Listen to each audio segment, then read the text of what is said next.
प्रयागराज में गंगा किनारे 12 साल में एक बार लगने वाला हिंदू धर्म के सबसे बड़े मेले कुंभ की अब उल्टी गिनती शुरू हो गई है। 2 दिन बाद यानी कि 13 तारीख से शुरू होने वाले संतों के सबसे बड़े जमावड़े में साधु संत, नागा और बैरागियों के तंबू सज गए हैं। इन्हीं तंबुओं में हमारी टीम ने जाकर देखा अजब गजब तरीके से साधना करने वाले बाबा बैरागियों को। कोई तंबू कई सालों से हाथ ऊपर किए हुए है तो किसी ने सर पर ही फसल उगा रखी है। देखिए बाबाओं के रंग ढंग दिखाती हमारी एक दिलचस्प रिपोर्ट।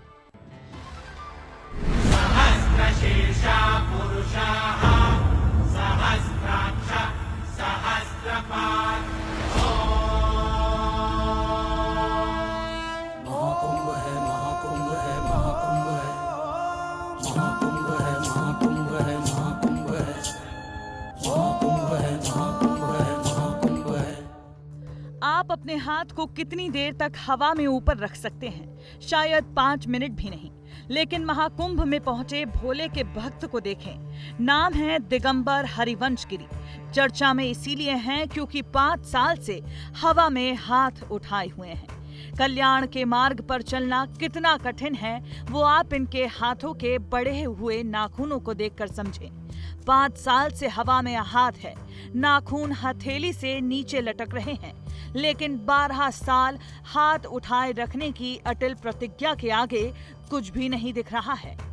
जन कल्याण यही है कि देखो देश का विकास हो और देश उन्नति पे आगे जाए। हमारे देश के ये जो नेता अफसर जो भी है उनको बल बुद्धि दे गुरु महाराज। हाँ, सनातन धर्म के लिए क्या प्रतिज्ञा यही है कि देखो जन का कल्याण हो और सनातन धर्म का ऐसे ही प्रचंड लहरता रहे। प्रयागराज के संगम की रेती पर इस बार कुंभ मेले में साधु संतों की अलग अलग छवियां देखने को मिल रही हैं। बाबाओं के रूप लोगों को आकर्षित कर रहे हैं। इन्हीं में से एक हैं श्री महंत देवगिरी महाराज। वो महाकुंभ में आने वाले लोगों को रबड़ी बनाकर खिला रहे हैं। ऐसे में उन्हें रबड़ी वाले बाबा कह रहे हैं, जो दिन भर रबड़ी बनाते हैं और हजारों लोगों की जुबान पर रस घोलते हैं। ये 2019 में ही विचार आ गया था और 2019 में 1.5 महीना हमने ये रबड़ी खिलाई है लोगों को। लोगों के दिलों में खूब मिठास घोली है। हरीश चंद्र विश्वकर्मा कबीरा नाम के इन बाबा को भी देखें। गले में 20 किलो की चाबी टांगे यात्रा पर निकले हैं, जिसे राम नाम की चाबी बताते हैं। इनका कहना है कि ये चाबी जीवन और अध्यात्म का प्रतीक है। अनूठा यदि हूँ तो कुछ वो संदेश भी अनूठा होगा, कल्याणकारी होगा, सर्व मंगलकारी होगा और यही कामना है। इसी कामना के लिए मैं अब तक जीता हुआ आया हूँ।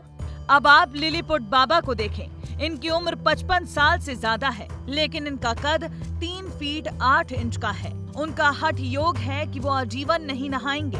पैर में खड़ाऊ हैं, नाक के बीचों बीच बाली पहने हैं। कहना है कि गुरु ने जब हठ योग की दीक्षा दी थी तो स्नान न करने की शर्त थी, इसीलिए पिछले 32 साल से स्नान नहीं किया है। हालांकि स्वच्छता को लेकर सतर्क बेहद है। हमारी संकल्प है जो हम तुमको देखने के लिए आया, तुम हमको देखने के लिए आया, और जो आएगा उनको भी हम देखेंगे और वो भी हमको देखेगा। हमारे मन में एक संकल्प है, इसीलिए हम नहाते नहीं। जब हम नहाएंगे क्षिप्रा में नहाएंगे और कामाख्या चले जाएंगे। अब जरा आप इन्हें देखें। हाथों में लोटा थामे सिर पर पानी डाल रहे हैं। नाम है अनाज वाले बाबा। सिर पर फसल उगा ली है। बाबा इसके जरिए पर्यावरण के लिए लोगों को जागरूक होने का संदेश दे रहे हैं और पिछले 5 सालों से सिर पर अनाज उगा रहे हैं। ये हमारे सर पर जौ है, चना है, मटर है, किराए है, यही सब है। उत्तर प्रदेश के महाकुंभ में मध्य प्रदेश के रहने वाले एम्बेसडर बाबा भी पहुंचे हैं, जिन्होंने कार को ही अपना आश्रम बना लिया है।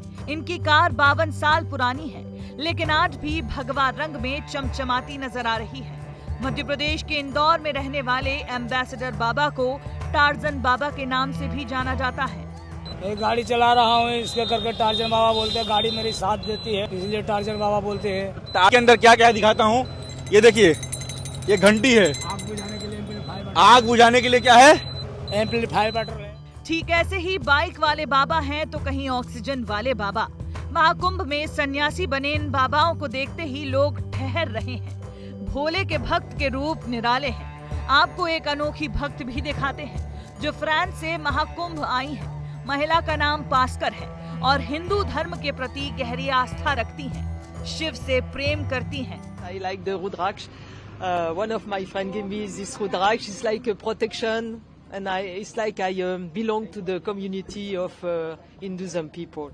ये सच है कि महाकुंभ केवल भारतीयों के लिए ही नहीं बल्कि पूरी दुनिया के लिए महत्व रखता है। इसीलिए महाकुंभ में भाग लेने के लिए दुनिया भर के लाखों विदेशी मेहमान प्रयागराज पहुंच रहे हैं। इनमें एप्पल कंपनी के को-फाउंडर स्टीव जॉब्स की पत्नी लॉरेन पावेल का नाम भी शामिल है, जो संगम में स्नान करने के बाद कल्पवास करेंगी।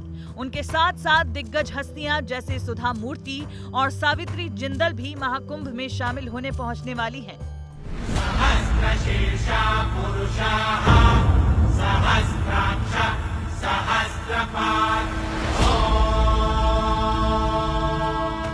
ब्यूरो रिपोर्ट, विस्तार न्यूज। तो इस बार प्रयागराज के महाकुंभ को भव्य और दिव्य बनाने के लिए खूब जबरदस्त इंतजाम किए गए हैं। इस बार के कुंभ में 40 करोड़ लोगों के शामिल होने की संभावना है। इसके लिए संगम नगरी को पूरी तरह से तैयार कर दिया गया है।